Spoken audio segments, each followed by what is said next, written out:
grand jury, présenté par Olivier Bost. Bonjour à tous, bienvenue dans ce grand jury en direct sur RTL et en direct sur Paris Première, en clair, sur le canal 41 de la TNT. Bonjour Marion Maréchal. Vous avez été choisi par Éric Zemmour pour être la tête de liste pour les élections européennes. Une décision conjointe, dites-vous, vous y tenez. Vous êtes vice-présidente de Reconquête. L'avenir du parti repose sur vos épaules. 5% des voix et vous avez des élus. Moins de 5% des voix en juin prochain et Reconquête n'aura toujours aucun élu national. Vous allez donc nous dire comment vous comptez, Marion Maréchal, gagner ces élections européennes face à la concurrence de Jordan Bardella et celle des Républicains. À mes côtés pour vous interroger, Claire Convit du Figaro, bonjour, et Pauline Buisson de la rédaction d'M6, bonjour. Nous allons commencer ce grand jury en parlant de natalité. Le nombre de naissances en France a reculé de 7% sur les 8 premiers mois de l'année. C'est le plus bas niveau depuis la fin de la Seconde Guerre mondiale. Claire Convit. Oui, et pour expliquer ce phénomène, plusieurs facteurs sont avancés. D'abord, la difficulté pour trouver des modes de garde, les questions financières ou encore les carrières professionnelles. Et pour endiguer cela, Éric Zemmour proposait 10 000 € aux familles à chaque naissance dans les zones rurales. Est-ce que vous maintenez cette proposition ? Alors, plusieurs choses. Déjà, pour élargir, si je puis dire, le sujet... à travers cette dénatalité, c'est aussi la question du financement de notre modèle social qui se pose. Et c'est un vrai drame que le gouvernement n'ait pas intégré cette question de la politique familiale et de la politique nataliste dans notre pays au moment où il a porté ce débat sur la question des retraites. Parce que si nous continuons sur cette pente, il est évident que la réforme des retraites qui a été votée il y a quelques mois de cela ne servira à rien et qu'il faudra vraisemblablement en voter une nouvelle avec un nouvel allongement, puisqu'évidemment nous n'aurons pas suffisamment de cotisants par rapport aux personnes qui bénéficient de ces pensions. Donc c'est vrai qu'il y a un manque de cohérence déjà à relever, sur lequel il n'y a pas de réponse claire. Alors ce qui est intéressant, c'est de regarder ce qui se passe en Europe et de regarder les modèles qui fonctionnent. Jusqu'alors, la France avait d'ailleurs su se distinguer en mettant en place une politique familiale plutôt ambitieuse. Depuis quelques années, notamment depuis François Hollande, il y a eu on va dire une trajectoire de détricotage de cette politique familiale. Je pense notamment à la fin de l'universalité des allocations familiales qui n'a pas été remise en cause. Quand on regarde ce qui se passe en Europe, il y a un pays aujourd'hui qui sait se distinguer et obtenir des résultats tangibles, c'est la Hongrie, qui a par exemple mis en place une exonération d'impôts pour les mères de familles nombreuses à partir de 4 enfants, ce qui est bien la démonstration... Et avec des chiffres encore inférieurs aux nôtres, et oui, bien avec sûr, un mais effet qui n'est pas très important. Parce qu'il partait de plus loin. Mais ce qui est intéressant, c'est de voir dans les différents modèles que manifestement, aujourd'hui, l'une des réponses, c'est de permettre à des familles qui souhaitent avoir des enfants d'en avoir en les accompagnant sur le plan financier. C'est un exemple qui ne fonctionne pas plus que ça. Si, je suis en train de vous dire que c'est l'un des rares pays qui, pour l'instant, a des résultats tangibles sur l'augmentation du nombre de naissances. Alors, vous avez raison, il partait de plus loin, mais néanmoins, de fait, il y a concrètement quelque chose qui se passe depuis maintenant une dizaine d'années. Donc, c'est intéressant. Moi, ce que je crois, c'est qu'il y a en effet une réponse à apporter sur les questions des modes de garde. Vous avez évidemment raison. Enfin, moi, je suis une mère de famille. Je connais les immenses difficultés, ne serait-ce que pour avoir accès à une crèche publique dans notre pays. Donc, c'est manifestement là, une fois de plus, une des grandes carences de notre gouvernement. Mais sur les 10 000 €, vous maintenez la proposition 10 000 € pour les familles qui, dans les zones rurales Je pense qu'il y a évidemment un accompagnement particulier à avoir pour encourager finalement l'installation des familles dans les zones rurales, mais évidemment cette prime ne peut aller qu'avec en parallèle une politique de structuration du territoire cohérente. Parce que si les jeunes familles aujourd'hui ne s'installent plus dans ces territoires, c'est aussi parce que l'école a fermé, parce qu'il n'y a plus de services publics à proximité, parce que la maternité la plus proche est à 1h30 de voiture, parce qu'évidemment l'emploi s'en est allé avec la disparition notamment de l'industrie. Donc c'est une réponse cohérente. Et ce qui pêche la plupart du temps avec ce gouvernement, et on vient de le relever avec la réforme des retraites, c'est qu'en effet, il n'y a pas de vision cohérente. Vous avez pointé l'un des aspects de la natalité, qui est effectivement notre système social, et notamment les retraites. Est-ce que vous dites aussi que la natalité permet de faire face à l'immigration ? Ce dont je suis convaincue, c'est qu'en revanche, la réponse à la dénatalité ne peut pas être l'immigration. C'est évidemment aujourd'hui l'idée portée par ce gouvernement. D'ailleurs, c'est également l'idée portée par la Commission européenne, aujourd'hui présidée par Madame von der Leyen. Et je pense que c'est une très mauvaise réponse pour plein de raisons. Déjà parce que l'immigration, on y reviendra j'imagine, a des conséquences sur le plan économique, sur le plan sécuritaire, sur le plan identitaire et culturel, bien évidemment. Mais également parce que nous avons une difficulté aussi d'intégration, y compris sur le plan professionnel de ces populations. J'ai quelques chiffres en tête qui ne sont pas les miens, qui sont ceux de l'INSEE. Il faut savoir qu'aujourd'hui, il y a 50% des résidents de nationalité étrangère, je ne vous parle pas de Français d'origine immigrée, mais de nationalité étrangère, qui sont sans activité, sans emploi dans notre pays. Par exemple, pour les personnes qui sont des résidents algériens, on a à peu près 41% des personnes qui sont sans activité. Donc en fait, aujourd'hui, pourquoi je vous dis ça, c'est qu'il ne suffit pas de faire venir des gens, surtout quand on sait que l'immense majorité de cette immigration est à bas niveau socio-professionnel et peu qualifiée, pour imaginer qu'ils puissent porter à bout de bras notre système de cotisation, parce que derrière, il y a plein d'étapes pour les intégrer vers le travail. Il y a la langue, il y a la culture, il y a les mœurs, il y a le civisme. Si nous sommes dans un combat civilisationnel, je suis d'accord avec vous. Si on est dans ce combat, pourquoi les Français font moins d'enfants ? Parce qu'après tout, si d'après je pense qu'ils font moins d'enfants pour les raisons qu'on vient d'évoquer. Déjà parce qu'il y a une inquiétude sur l'avenir, parce que on va en parler, j'imagine. Il y a aujourd'hui des difficultés en termes de pouvoir d'achat. Les Français ont du mal, beaucoup de Français ont du mal à finir les fins de mois, parce qu'il y a une difficulté à concilier, notamment pour les femmes, le travail et les modes de garde, parce qu'on est contraint aujourd'hui de plus en plus à vivre dans des zones urbaines qui sont des zones qui sont les véritables zones d'emploi, parce que la France dite périphérique, les zones rurales aujourd'hui ont de plus en plus de difficultés à offrir des emplois. Or, on sait que vivre en ville, c'est un secteur dans lequel le logement est extrêmement coûteux. Donc, quand vous voulez 2 ou 3 enfants, faut avoir les chambres qui vont avec, et financièrement, c'est très compliqué. Donc, je pense qu'il y a plein de facteurs, et probablement, en effet, aussi une inquiétude. C'est vrai qu'aujourd'hui, avoir des enfants, je ne vous le cache pas, c'est dans le monde qui est le nôtre, ça peut être une angoisse. Voilà, quand on voit aujourd'hui le chiffre de la criminalité en France qui est plus élevé en moyenne qu'en Europe, je pense aux homicides, je pense au cambriolage, je pense aux violences avec ou sans armes, évidemment, c'est un sujet d'inquiétude que d'élever des enfants dans le monde qui est le nôtre.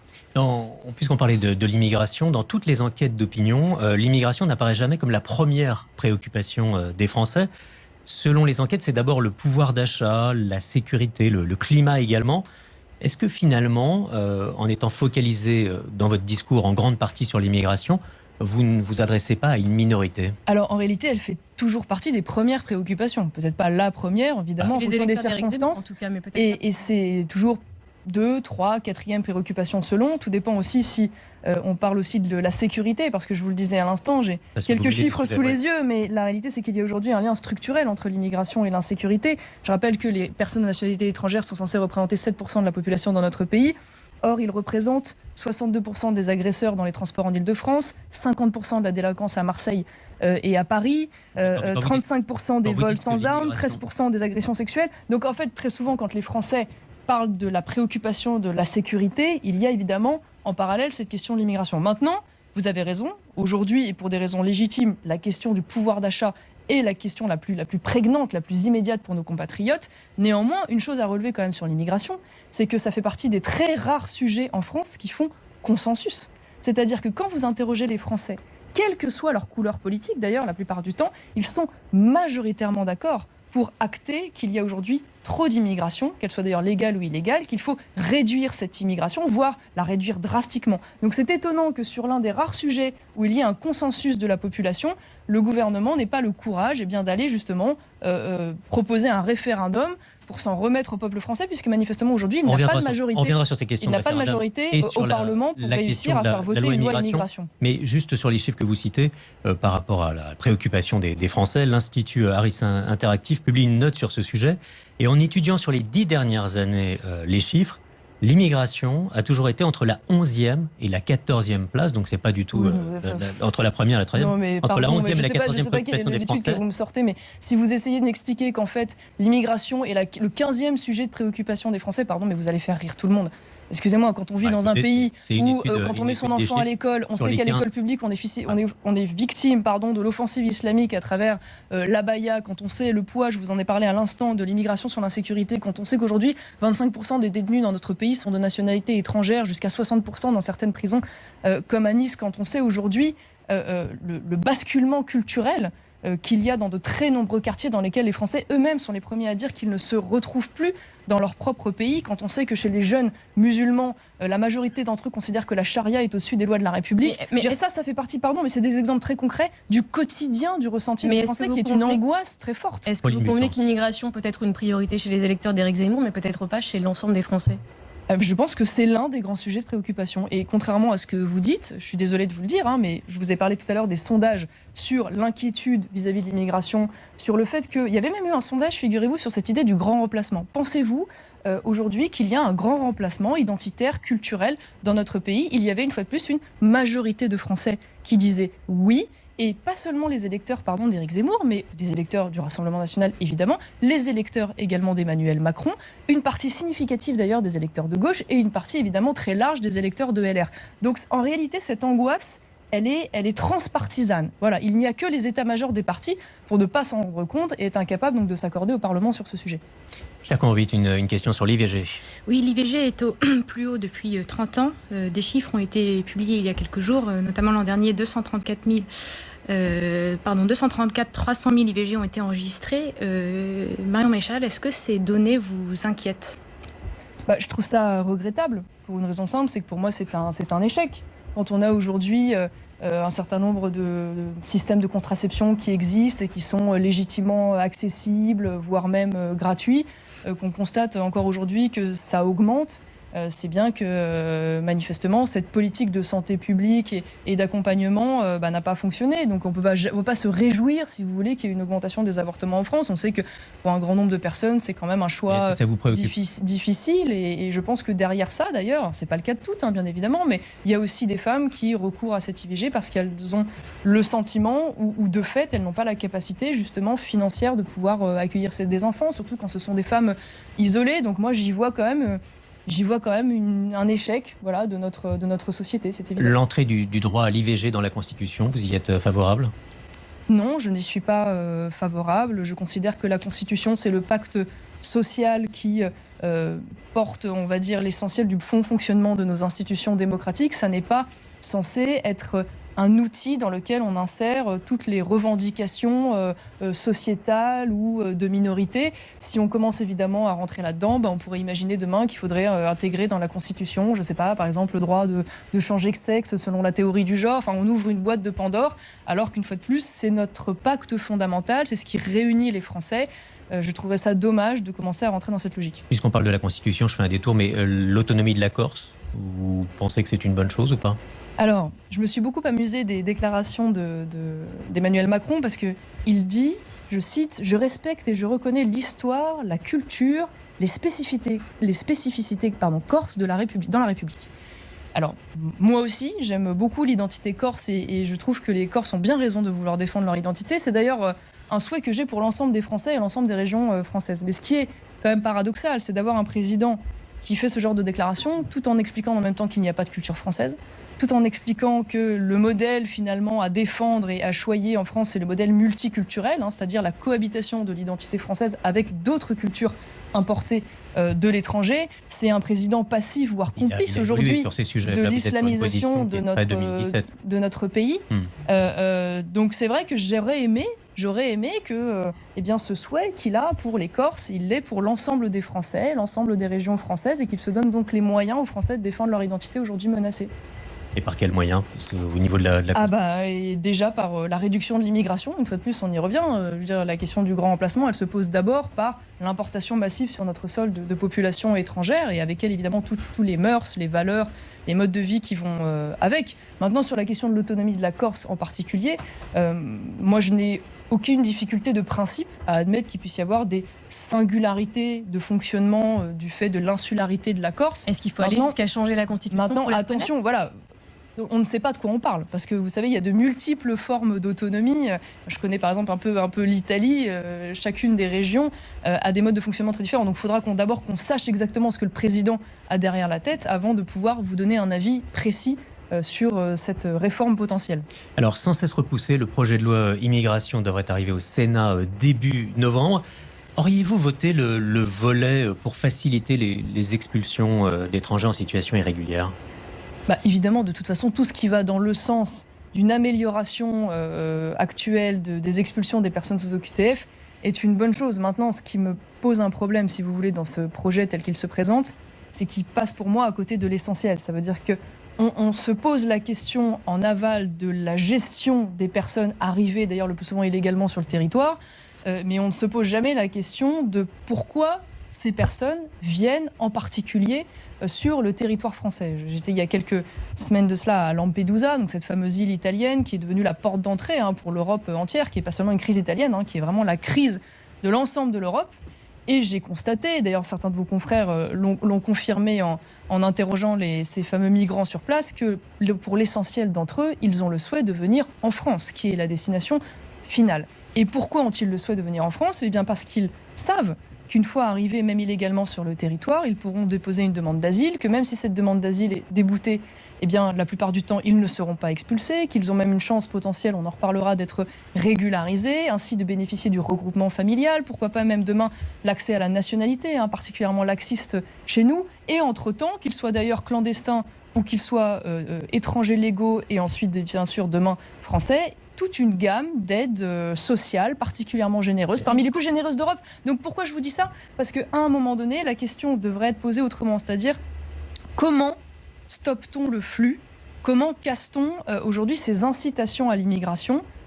Avec en parallèle, bien sûr, la réponse derrière d'autorités pour ceux qui ont quand même tenté évidemment le voyage. Mais du coup, ce serait quoi pour vous une politique dissuasive à l'échelle de la France ? Eh bien précisément ce que je viens de vous dire, c'est-à-dire que ce sont tous ces facteurs propres à la France, sur lesquels d'ailleurs la France a pour le coup une marge de manœuvre assez importante. Je pense par exemple au droit du sol, qui est l'une des incitations. Je pense par exemple à l'aide médicale d'État, qui permet aujourd'hui la prise en charge à 100% des soins des clandestins. Je pense à ce regroupement familial particulièrement généreux, bien au-delà d'ailleurs de ce que font la plupart des autres pays. En France, je pense à cette promesse possible de régularisation que le gouvernement continue d'entretenir potentiellement dans ce projet de loi avec la régularisation automatique des clandestins d'immigration qui ou un objectif d'immigration zéro ? Je suis pour une réduction la plus drastique possible, oui, en effet, parce que de fait, aujourd'hui, il y a un certain nombre de filières, y compris d'ailleurs de filières. Alors, il y a déjà la filière du droit d'asile, qui est devenue une nouvelle filière d'immigration clandestine. On le voit, on voit aussi cette complicité qui continue et qui se maintient entre un certain nombre d'ONG. On a entendu cette polémique des bateaux sous pavillon allemand, financés d'ailleurs par manifestement le gouvernement allemand, qui vont chercher donc ces migrants en complicité avec les trafiquants pour les ramener ensuite sur les côtes européennes. Oui, enfin, normalement, dans le droit de la mer, mais votre obligation est de ramener ces bateaux vers les ports les plus sûrs. Et donc, en l'occurrence, ça pourrait être les ports de départ de Tunisie. Non, il est fait le choix d'aller les chercher le plus vite possible, le plus loin possible, pour les ramener sur les côtes européennes, créant ainsi évidemment une incitation extrêmement importante. Et j'ai oublié votre question. Voilà. Mais en tout cas, tout ça pour... La question c'était sur l'immigration zéro, l'objectif d'une immigration voilà, zéro. Tout ça pour vous dire que je me suis perdue dans le droit d'asile, mais tout ça pour vous dire qu'il y a aujourd'hui même des filières d'immigration légale qui sont de plus en plus dévoyées. C'est-à-dire que la première filière d'immigration aujourd'hui, c'est la filière familiale, mais aussi il y a la filière étudiante, il y a la filière santé. Il faut savoir qu'aujourd'hui, nous sommes l'un des rares pays, je me demande même si nous ne sommes pas le seul en Europe, à proposer, par exemple, un droit d'entrée pour des personnes qui voudraient venir se soigner en France parce qu'elles seraient victimes d'un certain nombre de maladies et qu'elles n'auraient pas accès aux soins équivalents dans leur pays d'origine. C'est-à-dire, mais quasiment l'intégralité en fait de l'humanité. Ce qu'on a compris dans votre raisonnement, c'est qu'il s'agit donc de limiter les arrivées, à la fois par l'attrait du pays et à la fois par une politique qui permet de bloquer les migrants avant qu'ils arrivent en France. Pour ceux qui sont arrivés en France, et sur les expulsions, est-ce que là vous avez une solution ? Parce qu'il y a peu d'expulsions aujourd'hui, qui permet de mener des expulsions. Déjà, il faudrait peut-être remettre en place le délit de séjour irrégulier, qui n'existe plus aujourd'hui. Il faudrait probablement aussi allonger la durée de rétention pour permettre de s'assurer que ces personnes ne disparaissent pas dans la nature, ce qui est le cas la plupart du temps.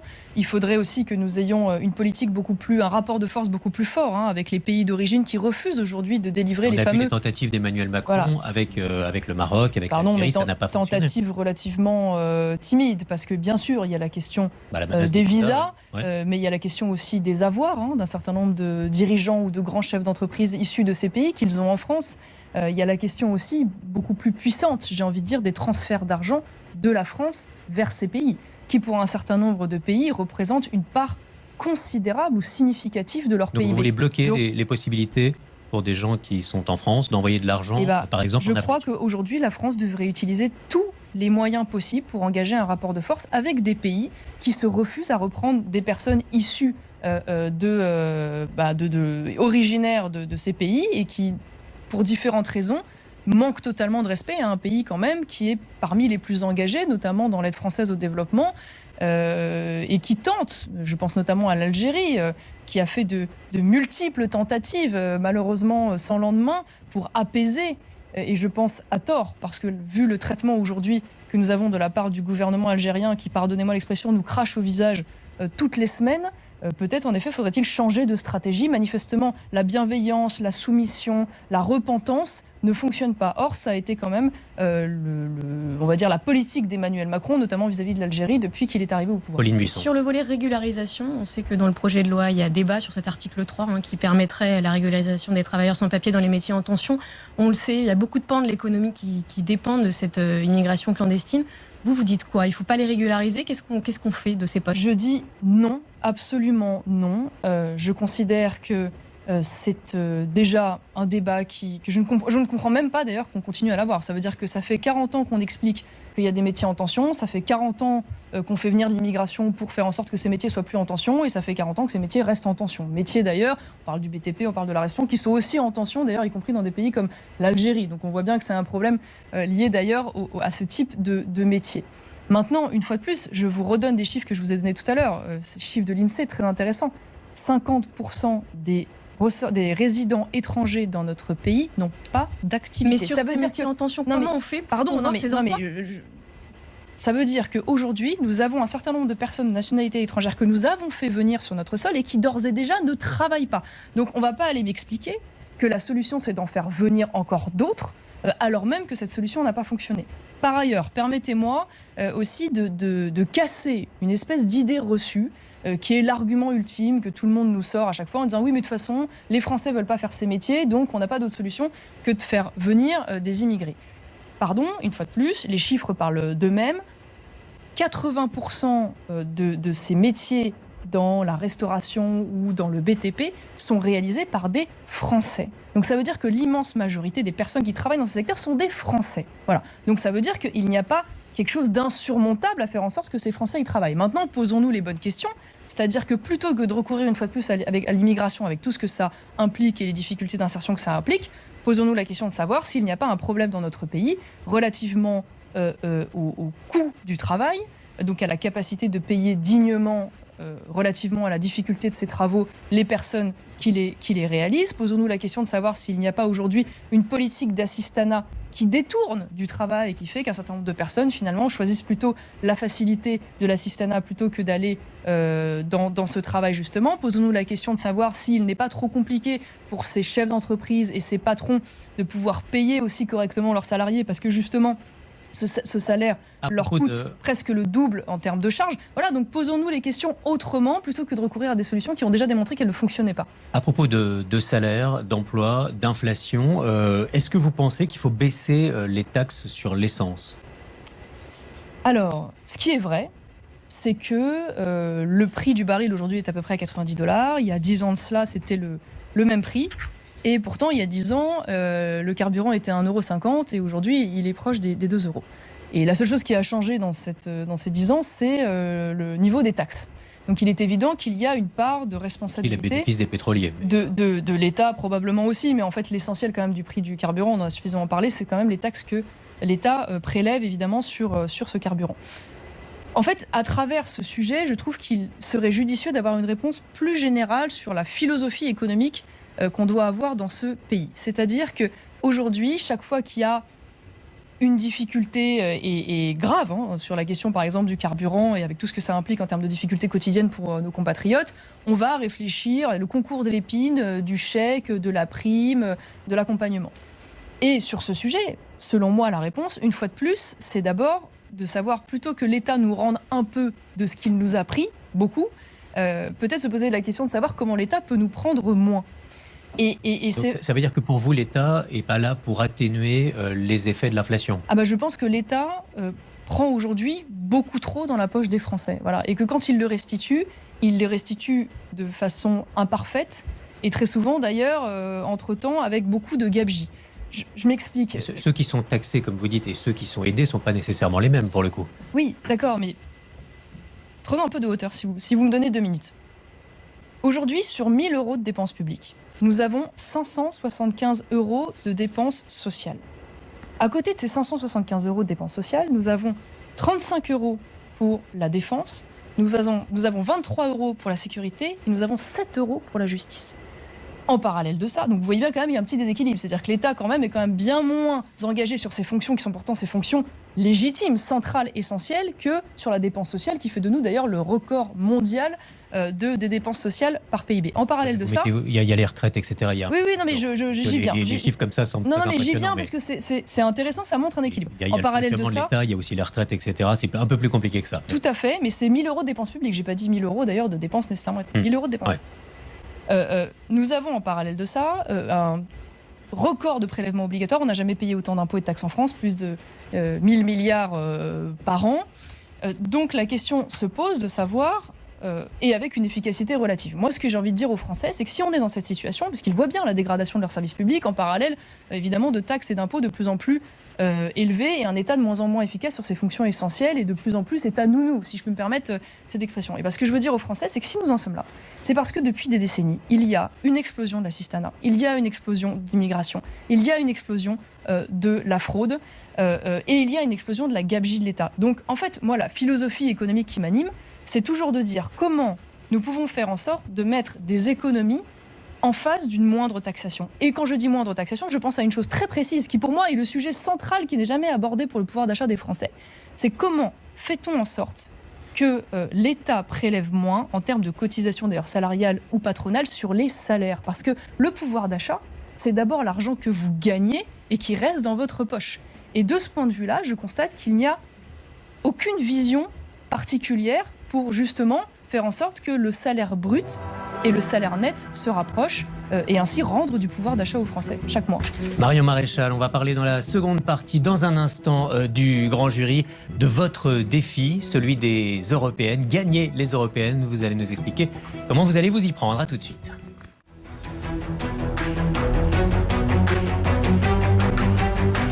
Suite du grand jury, présenté par Olivier Bost. Marion Maréchal, la vice-présidente de Reconquête, est notre invitée dans ce grand jury. Marion Maréchal, vous allez mener la liste Reconquête pour les élections européennes. Vous avez confié au Figaro que c'était votre vrai retour. Pauline Buisson. Oui, est-ce que ça veut dire, Marion Maréchal, que lorsque vous avez rejoint Éric Zemmour pour la présidentielle, c'était un échec, c'était pas le vrai retour, ou alors il est raté peut-être ? Non, pas du tout. Ça veut dire que là, je porte, on va dire, la liste. Donc, ça n'est pas du tout le même exercice.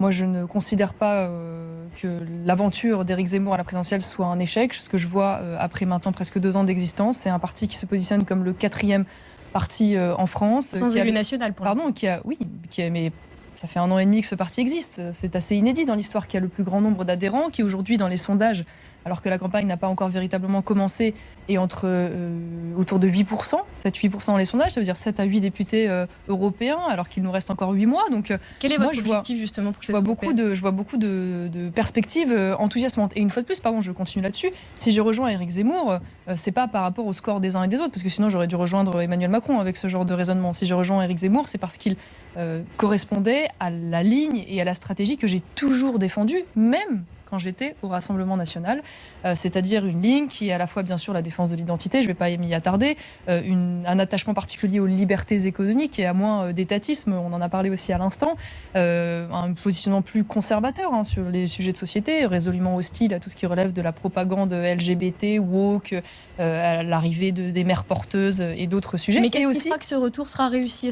Pardon, et je finis juste là-dessus parce que c'est très important, c'est une singularité importante, la défense de l'alliance des droites. Voilà. Aucun autre parti aujourd'hui ne le propose, alors qu'une majorité des électeurs de droite, LR, RN d'ailleurs, ou Reconquête, sont pour cette alliance.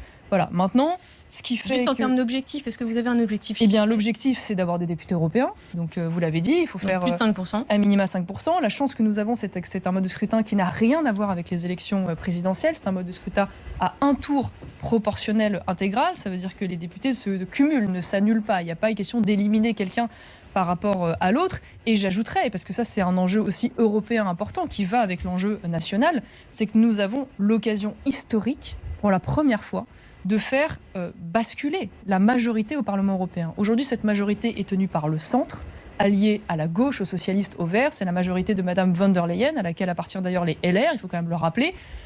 Or, nous avons la possibilité de voir des partis conservateurs, polonais, hongrois, suédois, italiens aujourd'hui au gouvernement. Est-ce que vous pourriez vous allier avec le PPE? Pardon. Devenir le vrai centre de gravité. Et donc, moi, l'un de mes objectifs, c'est de contribuer à cela, à ce changement de ligne politique de la Commission européenne pour enfin que l'Union européenne ne se fasse plus contre les intérêts et l'identité européenne, mais et soit vos alliances. Un outil qui accompagne. Mais auparavant, Éric Zemmour a dit vouloir faire des européennes un référendum sur l'immigration. Vous dites que ça ne sera pas seulement ça? Ce n'est pas seulement ça, c'est aussi ça, mais ce n'est pas seulement ça. C'est cela parce que, évidemment, l'Union européenne aujourd'hui, l'Union européenne de Madame von der Leyen, avec la ligne politique telle qu'elle s'applique, a une vision très particulière. Ça veut dire que leur idée, c'est de dire, et d'ailleurs Madame Meloni en est la première victime, elle qui est pour des raisons géographiques la porte d'entrée de l'Europe, c'est de dire accueillons tous ceux qui arrivent, laissons faire ces arrivées, voire d'une certaine manière encourageons-les, et ensuite répartition de gré ou de force entre les pays, puisque de toute façon, on en a parlé tout à l'heure, puisque l'Europe ne fait plus d'enfants, l'immigration est la solution. Ça, c'est la vision de Madame von der Leyen. Et donc l'idée aujourd'hui de Giorgia Meloni dans l'idée, non, pas du tout. Non, Madame, elle en a appelé à l'Europe pour justement... Ah oui, c'est très différent. Madame Meloni, d'ailleurs, regardez ses interventions, c'est très intéressant. Elle dit justement, je n'ai pas cette vision-là. Je considère qu'il ne s'agit pas d'accueillir et de répartir. Je ne veux pas de cela. Il s'agit de bloquer et d'empêcher les arrivées en amont parce que je ne souhaite pas que mon pays devienne... L'Italie a quand même signé. A quand même voté pour des accords au niveau européen qui vont dans ce sens-là. Ce qui est tout à fait logique, mais... C'est très intéressant d'ailleurs ce sujet parce que il faut savoir quelle politique elle mène. Parce que en fait Madame Meloni aujourd'hui elle en appelle à l'Europe et elle... La crise migratoire italienne, une fois de plus, n'est pas une crise italienne, c'est une crise européenne. Pour des raisons géographiques, je ne vais pas m'y attarder, elle est la porte d'entrée. Elle est la porte d'entrée. Pourquoi ? Parce qu'elle n'est pas le pays de destination finale la plupart du temps. Le pays de destination finale, c'est souvent la France, c'est souvent l'Allemagne pour toutes les politiques incitatives dont je vous ai parlé tout à l'heure. Donc elle est victime de ça. Et qu'elle se dit aujourd'hui ? Elle dit « Je suis donc la victime collatérale des politiques laxistes » que je ne défends pas, que je ne souhaite pas, parce que moi je veux bloquer l'arrivée. Sauf que Madame Meloni, elle comme une autre, n'est pas en capacité seule de pouvoir répondre à ce défi. Pourquoi ? Parce qu'il faut des moyens matériels, humains, financiers considérables. Si vous deviez mettre en place un blocus maritime, comme ça avait été le cas par le passé avec l'opération Sophia, ça ne peut être qu'un travail coordonné. Il y a quand même une évolution de Giorgia Meloni par rapport à son élection et son discours. Non, je ne crois pas qu'elle ait changé d'objectif. Et aujourd'hui, je ne crois pas. Entre le blocus et aujourd'hui, mais parce que c'est quelque chose qu'elle ne peut pas mettre en place seule, une fois de plus. Je vous donne un exemple. Elle a été à l'initiative d'un accord, me semble-t-il, judicieux avec la Tunisie qui n'est pas encore opérationnel. C'est pas qu'il n'a pas fonctionné, c'est qu'il n'est pas opérationnel. Parce qu'évidemment, il faut un travail avec les pays de départ qui doivent contribuer à contrôler et à empêcher ces départs illégitimes et à démanteler le trafic des migrants qui partent de leur côte. Le plus dur aujourd'hui en Italie sur l'immigration, c'est pas celle du Nil. Je vous donne un exemple. Donc je vous donne un exemple, c'est très intéressant. Ça veut dire que là, typiquement, elle s'est heurtée à la difficulté de faire verser cet argent par l'Union européenne qu'elle n'est pas en capacité seule de verser, parce que vous connaissez la situation économique compliquée de l'Italie. Et elle s'est heurtée à la position d'un certain nombre de pays et de gouvernements qui refusaient de travailler avec la Tunisie parce qu'ils disaient oui, mais la Tunisie, c'est pas un gouvernement démocratique, donc on va pas faire d'accord avec eux. D'accord, mais enfin à ce titre-là, on va pas travailler avec grand monde, malheureusement. Donc moi, je ne crois pas qu'elle ait changé d'objectif. Elle porte une vision qui est d'ailleurs aussi celle à laquelle je crois, c'est-à-dire que la réponse sur l'immigration, elle est nationale. Je vous en ai donné quelques exemples tout à l'heure, mais elle est aussi européenne. Mais pour qu'elle soit européenne, il faut évidemment que la majorité de ce Parlement change et que donc la ligne politique change. Parce qu'évidemment, ce n'est pas avec Mme von der Leyen qu'on va régler cette difficulté. Par exemple, Mme von der Leyen a été de celles qui a laissé faire la démission de Fabrice Leggeri, vous savez, qui est l'ancien président de Frontex. Juste pour développer l'histoire de vos alliances à droite au niveau européen. En deux mots, pour préciser les choses, parce que ça fait plusieurs fois que vous en parlez.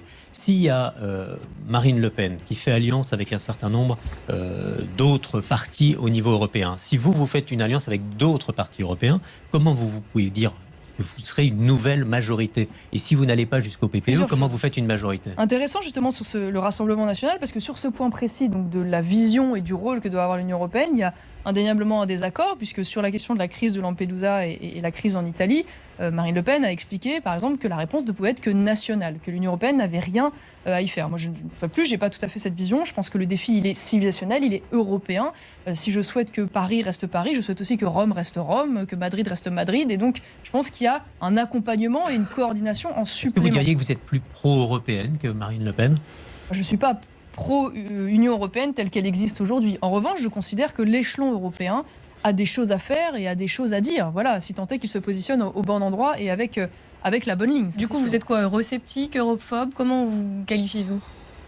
Je sais pas ce qu'on met derrière ces termes. Le problème, c'est il faut travailler avec l'Europe, selon vous. Je pense qu'une fois de plus, l'Union européenne peut apporter des politiques de coordination intéressantes dans certains domaines. Encore faut-il qu'elle respecte une fois de plus la volonté des nations. C'est-à-dire que quand on a aujourd'hui une Union européenne, par exemple, qui va sanctionner des pays comme la Hongrie ou la Pologne en s'immisçant dans leur politique nationale, qui ne relèvent pas d'ailleurs des compétences aujourd'hui voulues par les traités européens, là évidemment elle sort complètement de son rôle. Maintenant, si on avait une Union européenne qui avait typiquement une agence Frontex coordonnée dans laquelle elle mettait des moyens coordonnés pour permettre de protéger les frontières communes que sont celles de l'Italie, là on aurait l'intérêt à avoir l'Union européenne. Claire Conrovit. Oui, si l'on se recentre un tout petit peu sur la pré-campagne qui est en train d'avoir lieu là dans le cadre des européennes et qu'on observe un peu le rapport de force qui existe, on remarque que certains chez les Républicains, comme dans votre camp, redoutent une forme de ressemblance avec la potentielle tête de liste LR, c'est-à-dire François-Xavier Bellamy.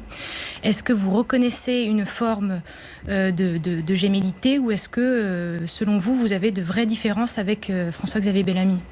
J'ai énormément de choses en commun, si ce n'est même une majorité de choses en commun sur le plan des idées avec François-Xavier Bellamy. Le problème de François-Xavier Bellamy, c'est qu'il est aujourd'hui à la tête d'une délégation qui est elle-même fait partie du groupe au Parlement européen du PPE, appelé PPE, Parti populaire européen, qui est donc dans la majorité de Mme von der Leyen et qui aujourd'hui co-gouverne l'Union européenne avec les socialistes et avec les Verts et avec d'ailleurs les élus macronistes. Donc c'est toujours pareil avec les LR. Il y a des individualités avec lesquelles je souhaiterais pouvoir travailler parce que nous sommes en accord sur l'essentiel. François-Xavier Bellamy, Nadine Morano, Bruno Retailleau, Julien Aubert, voilà, je pourrais vous citer aussi de très nombreux élus locaux. Le problème, c'est qu'aujourd'hui, ils sont prisonniers d'une alliance avec le centre qui les pousse à l'incohérence et, selon moi, à la mort politique. Vous leur dites quoi? Vous leur dites la stratégie n'est pas la bonne, rejoignez-moi? Je leur dis, je ne les appelle pas à la fusion parce que moi, je considère que chacun peut avoir ses singularités, ses spécificités. En revanche, je leur dis, mettons-nous autour de la table, réfléchissons ensemble à la forme que pourrait prendre une alliance. Mais surtout, mettons fin à ce qui aujourd'hui se profile au Parlement européen, c'est-à-dire la trahison systématique de ce pourquoi ils sont véritablement élus. Et c'est vrai aussi au niveau national, on l'a constaté par le passé. Donc plutôt que de s'enfermer aujourd'hui dans un mouvement qui demain, c'est déjà écrit, c'est ce que dit plus ou moins Laurent Wauquiez, c'est ce que prépare plus ou moins Éric Ciotti, deviendra le supplétif de l'héritier d'Emmanuel Macron, parce que c'est ça qui se dessine. Construisons ensemble une nouvelle force de droite authentique qui a sa place en France et qui aujourd'hui n'est représentée par personne d'autre. Oui, mais construisons une nouvelle force de droite, ça, on vous l'entend le dire, et en même temps, dans vos différentes interventions et dans les rangs même de votre parti, il y a toujours cette idée, à l'occasion des européennes, de tuer LR. Donc en même temps, vous proposez de se mettre autour de la table et de discuter, et en même temps, vous avez une stratégie de viser directement les Républicains. Si. Non mais que les choses soient claires, c'est-à-dire que si aujourd'hui nous avons ce parti Reconquête, nous avons une candidature à l'élection européenne, c'est que nous considérons avoir quelque chose de singulier à apporter, on y reviendra certainement. Nous sommes donc en concurrence sur le plan électoral. Maintenant, c'est pas parce qu'on est en concurrence qu'on est que les gens en face de moi sont des ennemis. Moi, j'ai pas d'ennemis à droite. J'ai des ennemis à gauche, si je puis dire. J'ai pas d'ennemis à droite.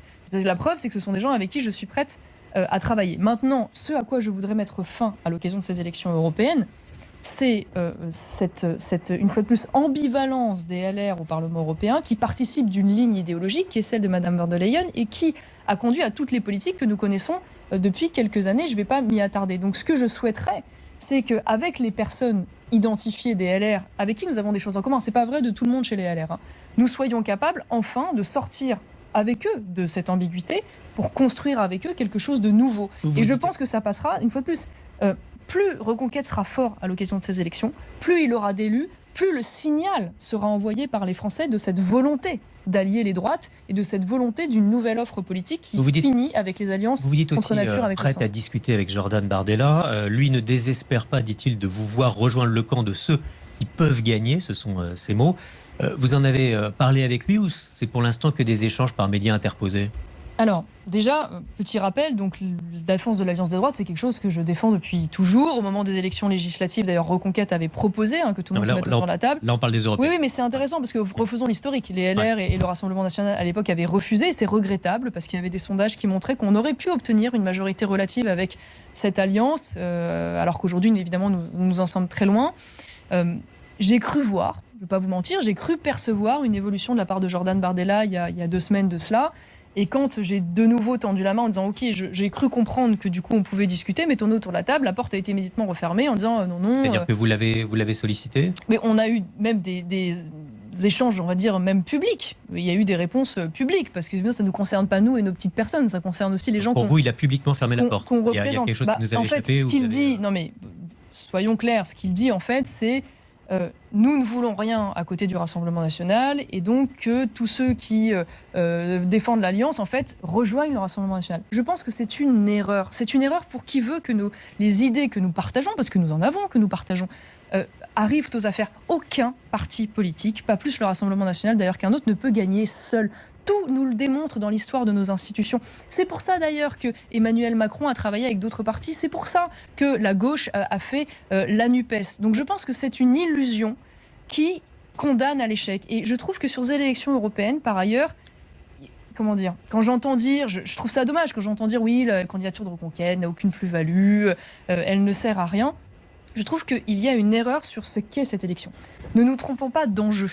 C'est-à-dire que là, il ne s'agit pas d'Emmanuel Macron dans cette élection. C'est-à-dire que le Rassemblement national est arrivé premier en 2014. Je suis bien placé pour le savoir devant Emmanuel Macron, premier aux élections. Emmanuel Macron n'était pas encore là, mais ça n'a pas empêché Emmanuel Macron d'être élu. En 2019, il arrive premier, ça n'empêche pas Emmanuel Macron d'être réélu. Donc ces élections ne sont pas des élections de mi-mandat. C'est pas la guerre des boutons là pour arriver premier, c'est pas ça le sujet. Ça, c'est la stratégie de Jordan Bardella. Oui, mais c'est ce qui semble être dit. Voilà, je dis ne nous trompons pas, l'enjeu c'est la majorité au Parlement européen, et une fois de plus, les députés se cumulent. Mais j'espère que dans les années à venir, et parce que le Reconquête justement est fort, et ça dépend aussi de nous, eh bien certains entendront qu'il faut se mettre autour de la table. Mais est-ce que le positionnement plus à droite de Jordan Bardella, est-ce que ça vous embarrasse chez Reconquête ? Non, mais il y a aujourd'hui des convergences sur un certain nombre de sujets, notamment évidemment les sujets identitaires, bien qu'il y ait des singularités, mais il y a aussi des divergences. Il y a au Reconquête des gens qui n'ont jamais voté Rassemblement national, qui ont un parcours politique différent, qui n'ont pas nécessairement le souhait de le faire. Il y a plein de sujets dans l'actualité dont on pourrait parler, sur lesquels on n'est pas d'accord. Je pense par exemple au RSA. Moi, je suis tout à fait pour, par exemple, qu'il y ait des heures d'activité, un devoir en face de la solidarité nationale, et le RN s'est opposé à cela. C'est un exemple, si vous voulez, mais il y en a beaucoup. Ça, c'est sur l'approche sociale, mais est-ce que pour vous, aujourd'hui, il y a 2 lignes au Rassemblement national entre Jordan Bardella et Marine Le Pen ? Alors ça, ce sont les analyses de coulisses, de papier, mais de fait, quand j'écoute Jordan Bardella, je ne vois aucune différence idéologique et stratégique avec ce que défend Marine Le Pen, et c'est son droit, d'ailleurs. Une fois de plus, mon sujet, c'est pas de faire la guerre au Rassemblement national dans cette élection, ça ne m'intéresse pas. Moi, ce que je veux, c'est installer une nouvelle offre de droite qui aujourd'hui n'est plus convenablement, me semble-t-il, représentée par les Républicains. Et donc, vous aurez quand même des débats avec Jordan Bardella. Mais il y aura certainement des débats, et on aura l'occasion à ce moment-là de montrer justement ce qui peut nous rapprocher et nous différencier. Mais une fois de plus, tout le monde n'a pas vocation à être aspiré par une seule force politique, parce que c'est se condamner à la défaite. Et je trouve ça regrettable que les leçons ne soient toujours pas tirées, une fois de plus, par une majorité au Parlement européen. À l'Assemblée nationale, il faut 288 députés, et même le Rassemblement national, avec un score tout à fait honorable, il a aujourd'hui 88 députés, donc il en manque 200. On voit aujourd'hui quand même, c'est un éclatement aujourd'hui de la droite qu'on pourrait appeler nationale et souverainiste. C'est un complément, c'est des offres complémentaires. Il y a le Rassemblement national, il y a Reconquête, il y a les Patriotes, il y a Debout la France. Finalement, ce qu'avait réussi votre grand-père Jean-Marie Le Pen, l'union de cette droite, de la droite, est-ce que c'est une histoire ancienne ? Moi, j'ai une immense admiration pour l'œuvre de Jean-Marie Le Pen, qui, de ce point de vue-là, a eu des airs prophétiques sur un certain nombre de sujets aujourd'hui que nous vivons dans notre chair, et pour lesquels il était à l'époque très largement diabolisé. Maintenant, d'une certaine manière, le Front National de l'époque et le Rassemblement National d'aujourd'hui est toujours, malheureusement, aussi isolé, bien qu'il y ait eu, de la part de Jean-Marie Le Pen, on l'oublie trop souvent, des tentatives d'alliance, et parfois d'ailleurs qui ont abouti, même si elles se sont finies malheureusement pour différentes raisons, avec l'UDF, donc une partie de la droite de l'époque. Mais de fait, l'isolement reste encore total. Et c'est vrai d'ailleurs aussi au Parlement européen, parce que le groupe aujourd'hui dans lequel siège le Rassemblement national, le groupe Identité Démocratie, est un groupe qui n'est pas intégré dans le dispositif européen, contrairement aux conservateurs italiens, polonais, hongrois dont on parlait tout à l'heure. Donc une fois de plus, moi ce que je veux, c'est que les idées auxquelles je crois gagnent. Je n'ai pas d'autre objectif que celui-ci. C'est pas une histoire de personne ou de guéguerre ou de score. En fait, c'est la capacité à défendre des idées. C'est ce que je fais. Moi, j'ai des idées qui sont singulières, qui sont propres, qui ne sont pas tout à fait celles du Rassemblement national. J'ai envie de porter cette offre. Et j'ai envie que demain, en complémentarité, on puisse se dire qu'on peut s'accorder sur l'essentiel. Si la gauche est capable de le faire, l'extrême gauche est capable de le faire, pourquoi nous, à un moment donné, nous ne sommes pas capables de le faire ? Juste une petite parenthèse, parce que j'évoquais Jean-Marie Le Pen. Est-ce que vous avez des nouvelles de votre grand-père ? Écoutez, oui, régulièrement, il va bien, il surprend toujours autant les médecins. Il est bon pied, bon oeil. Il a un œil sur votre campagne des européennes, j'imagine ? Oui, il suit la politique, évidemment. Bien sûr que ça l'intéresse. Et puis, il a évidemment, il est très proche de sa fille Marine. Et il a aussi beaucoup d'amitié pour Éric. Donc, si bien sûr, il a soutenu Marine Le Pen à l'élection présidentielle pour des raisons légitimes, il a toujours eu aussi des mots très, très sympathiques pour Éric. Donc, je pense que lui, d'ailleurs, très intéressant, au lendemain de l'élection présidentielle, Jean-Marie Le Pen a fait des déclarations publiques en disant « mais travaillez ensemble, faites des choses ensemble ». Pour revenir sur les européennes et les questions, notamment les questions climatiques, vous en parlez peu. Pourtant, si vous êtes élu député européenne, vous devrez vous prononcer sur les mesures notamment du pacte vert, celle qui prévoit la neutralité carbone en 2050. Vous trouvez que sur les questions climatiques, l'Union européenne doit faire une pause ou alors... Je trouve que l'Union européenne, comme d'ailleurs le gouvernement d'Emmanuel Macron, se trompe de grands projets et de grands axes. C'est-à-dire qu'aujourd'hui, donc vous l'avez dit, il y a la volonté à travers le Green Deal d'un tsunami de normes et de réglementations sur notre économie et notre industrie, avec tous les handicaps de compétitivité que cela peut représenter avec les autres économies du monde, avec le refus toujours en parallèle de protéger nos marchés. C'est-à-dire que nous ne sommes pas sortis malgré tout de fait de l'idéologie de l'ouverture totale des frontières qui crée des accords déséquilibrés. Donc il y a pour moi une ambiguïté. Par ailleurs, je suis opposée à cette idée demain de vouloir, même si l'Allemagne a un peu bataillé pour que les choses soient plus nuancées que ça, se tourner intégralement vers la voiture électrique. Moi, je crois qu'en matière énergétique comme en matière écologique, la réponse, elle est toujours dans la diversification. Je pense que le moteur thermique a sa place, mais il y a encore beaucoup de perspectives d'ailleurs de progression pour émettre moins de CO2, et la voiture électrique a sa place, mais ne nous trompons pas sur les conséquences que vont avoir ce choix sur le long terme, qui vont être très concrets. C'est-à-dire que la voiture électrique, entendons-nous bien, évidemment à l'issue elle produit moins de CO2, mais en amont de cela, c'est un désastre social, parce qu'il faut savoir que les conditions d'extraction aujourd'hui d'un certain nombre de minerais, je pense notamment au cobalt en RDC, République démocratique du Congo, sont faites dans des conditions sociales abominables. Nous avons 40 000 enfants qui ramassent ce cobalt pour $1 par jour, contrairement pour le coup à l'extraction du pétrole, qui, quoi qu'on en pense, évidemment ne se fait pas dans ces conditions sociales-là. C'est un désastre écologique, c'est-à-dire pour fabriquer une voiture électrique et notamment une batterie électrique, il faut des quantités d'eau considérables. Et évidemment, la mine est quelque chose d'extrêmement sale, il faut quand même l'entendre. Et c'est un désastre en matière de souveraineté parce que nous allons remplacer en fait une dépendance pétrolière par une dépendance minière sur des pays qui sont plus concentrés et probablement moins stables. Non, mais c'est important parce que je vous donne cet exemple, mais je pourrais vous en donner d'autres. Mais si vous dire, c'est que voilà, on va apporter une vision différente parce qu'il y a des grands projets écologiques à mener, c'est vrai. Mais une fois de plus, il ne faut pas être borné sur le plan idéologique en emmenant toute l'économie européenne vers des impasses. Pauline Buisson. Pour en revenir aux élections européennes, est-ce que vous diriez, comme certains le pensent, que Reconquête joue sa survie dans ce scrutin ?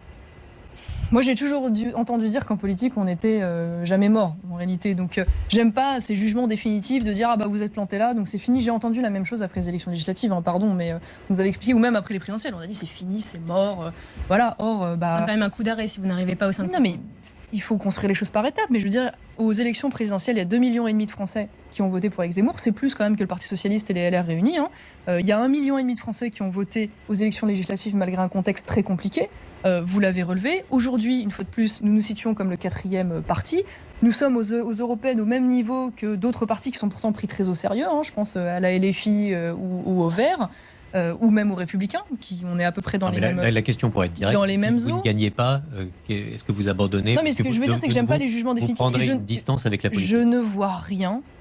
C'est pas parce qu'on perd une bataille qu'on perd la guerre. Donc non, moi je veux dire, je suis revenu aujourd'hui en politique. Mais vous avez déjà fait par moment. Vous avez déjà fait le choix de vous éloigner de la politique. Animé parce que, bien sûr, mais non, pas tout à fait. C'est pas en 2017, je quitte la politique volontairement, mais a priori, j'avais quand même de grandes chances d'être élue députée. Et Marine Le Pen, à l'époque, fait quand même un grand succès. Donc non, je pars pas tout à fait dans les mêmes conditions. Néanmoins, moi, je veux dire, je suis trop animée par ce que je fais pour me dire demain, tu subis un échec électoral dont tu t'arrêtes. Enfin, j'ai autour de moi, ne serait-ce que dans ma propre famille, des aventures politiques qui ont mis parfois 15 à 20 ans à se construire. Donc, il faut faire preuve d'un peu de pugnacité. Donc, ça veut dire que vous vous projetez sur 2027, sur une nouvelle candidature? Non, mais moi, je ne me projette pas du tout sur 2027. Je ne sais pas d'ailleurs comment on peut aujourd'hui se projeter sur 2027 à des années de cette élection. Moi, j'ai un objectif qui est dans 8 mois.